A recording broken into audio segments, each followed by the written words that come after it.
ایک بغداد کی عورت تھی اور اس کی جو شادی ہوئی تھی وہ ایک امیر زادے کے ساتھ ہو گئی، اور اس شخص کو اپنی دولت کے اوپر بہت غرور تھا۔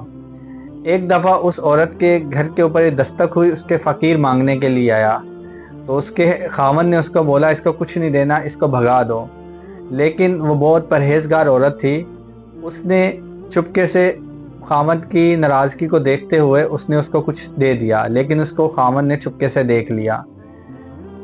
خاوند کو اتنا غصہ آیا، اس نے کھڑے کھڑے اس کو طلاق دے دی۔ وہ بیچاری غریب واپس اپنے باپ کے گھر میں چلی گئی اور اپنا گزر بسر کرنے لگ پڑی۔ کچھ ٹائم کے بعد اس کے گھر میں ایک رشتہ آیا دوبارہ شادی کے لیے، تو اس کی شادی ہوگی۔ اس کی شادی اس مرد سے ہوئی جو ایک ٹائم میں اس عورت کے گھر پہ مانگنے کے لیے آیا۔ جب اس شخص کو پتا چلا کہ میری وجہ سے اس کو طلاق ہوئی، تو اپنے رب العزت کے پاس گیا اور اللہ تعالیٰ سے وہ سب کچھ مانگا جو اس کے پاس تھا، تو اللہ تعالیٰ نے اس کو سب چیزوں سے نواز دیا اور وہ ایک امیر انسان بن گیا۔ ایک ٹائم ایسا آیا، ان کی زندگی اچھی خاصی گزر رہی تھی، دوبارہ دستک ہوئی اسی عورت کے دروازے کے اوپر، اور اس نے جب دروازہ کھولا تو ہکی بکی رہ گئی، بہت حیران ہو گئی کہ جس شخص نے اس کو طلاق دی تھی آج وہ فقیر بن کر اس کے دروازے پر کھڑا تھا۔ تو اس سے ہمیں کیا معلوم ہوتا ہے؟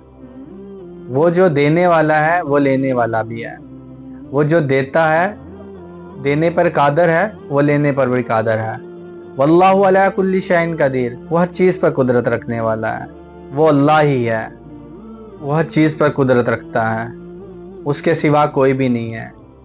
تو میں اپنے آپ کی بھی اسی بات سے صلاح کرتا ہوں، اور آپ کی بھی اسی بات سے آپ سے بھی گزارش کرتا ہوں کہ اگر آپ کو اللہ تعالیٰ نے دولت دی ہے تو غریبوں میں بانٹے، اور دل کھلا کر کے بانٹے۔ اللہ تعالیٰ نے کہا اگر تو میرے پاس 1 قدم آئے گا تو میں تیرے پاس 10 قدم آؤں گا، اور تم اگر میرے پہ 1 روپے خرچ کرے گا، 1 دانہ خرچ کرے گا، تو میں تجھے باغوں کے باغ دوں گا، میں تجھے اتنا دوں گا کہ تیری جھولی بھرتی جائے گی، اتنی بھر جائے گی کہ تو دینے والا بنے گا، تو لینے والا نہیں بنے گا۔ اور میں نے اپنی زندگی کے اندر جو میں نے اپنی زندگی گزارا ہوں، اس کے اندر عاجز لوگوں کو میں نے کبھی بھی مانگنے والا نہیں پایا، ہمیشہ دینے والا پایا ہے۔ اور قرآن پڑھنے والا جو بھی ہوگا وہ کبھی بھی مانگے گا نہیں۔ تو اس لیے اللہ تعالیٰ نے جو حکم ہمیں فرمایا ہے ہمیں ہمیشہ اس کو بجا لانا چاہیے، ہمیں کبھی بھی دوسروں کے سامنے ہاتھ نہیں پھیلانا چاہیے۔ اگر اللہ تعالیٰ نے ہمیں دولت دی ہے، اگر اللہ تعالیٰ نے ہمیں علم دیا ہے، تو علم اگر آپ کے پاس کوئی آتا ہے علم لینے کے لیے تو تنقید کا نشانہ مت بنائے، تبلیغ کی دعوت دیں۔ اگر کوئی گناہ گار بھی آپ کے پاس آ گیا ہے تو اس کو تبلیغ کی دعوت دے، اس کو اللہ پاک کا رستہ دکھائیں۔ اگر وہ گناہ گار ہے تو اسے امید دے کر بھیجیں کہ تیرا اللہ بہت بڑا ہے، وہ تجھے معاف کر دے گا۔ تو نے دنیا میں کوئی بھی گناہ کیا، جب اللہ کہتا ہے کہ کوئی بھی گناہ تم نے کر دیا ہے تو میری بارگاہ میں آ جا، تو تکبر چھوڑ دے، تو غرور چھوڑ دے، تو گناہ چھوڑ دے، بس میری بارگاہ میں آ کے تو بیٹھ جا، تو کچھ نہ مانگ، بس سچے دل کے ساتھ آ کے بیٹھ جا کہ میں تجھے معاف کر دوں گا۔ وہ معاف کرنے پر قادر ہے، کیونکہ فیصلہ کرنے والا میرا اللہ ہے۔ آج ایک بادشاہ کے پاس کوئی بھی فیصلہ جاتا ہے تو بادشاہ کیا کرتا ہے؟ جو اللہ تعالیٰ کا پرہیزگار نہیں ہوتا، جو اللہ تعالیٰ کے اصولوں کو نہیں جانچتا، جو قرآن کو نہیں دیکھتا، جو آپ صلی اللہ علیہ وآلہ وبارک وسلم کی دی ہوئی تعلیم کو نہیں پڑھتا، وہ کیا کرتا ہے؟ وہ صرف یہ کرتا ہے اپنی رائے کے اوپر ظلم کرتا ہے، غلط فیصلے کرتا ہے، جس سے کیا ہوتی ہے کہ پورا ملک کا ملک برباد ہو جاتا ہے۔ دوسرا ایک قاضی ہوتا ہے جو عدالت میں فیصلے دیتا ہے، ایک غریب جرم کرتا ہے تو اس کو کیا کرتی ہے، اس کو اتنی بڑی سزا سنا دی جاتی ہے، اور ایک اگر دولت مند انسان جرم کرتا ہے تو وہ اپنا پیسہ دے کر اس قاضی سے فیصلے لکھوا لیتا ہے۔ اس سے کیا پتہ چلتا ہے؟ اسی کے ساتھ آپ صلی اللہ علیہ وآلہ وبارک وسلم نے فرمایا تھا اگر میری بیٹی فاطمہ بھی چوری کرتی تو میں اس کے بھی ہاتھ کٹوا دیتا۔ اس کا کیا مطلب ہے کہ آپ صلی اللہ علیہ وآلہ وبارک وسلم نے فرق نہیں ڈالا۔ آپ صلی اللہ علیہ وآلہ وبارک وسلم نے واضح طور پر اپنی بیٹی کا نام لیتے ہوئے یہ حکم فرمایا۔ بیٹی کا نام کیوں لیا؟ کیونکہ بیٹی آپ صلی اللہ علیہ وآلہ وبارک وسلم کو بہت پسند تھی۔ حضرت فاطمہ آپ صلی اللہ علیہ وبارک وسلم کے جگر کا ٹکڑا تھے،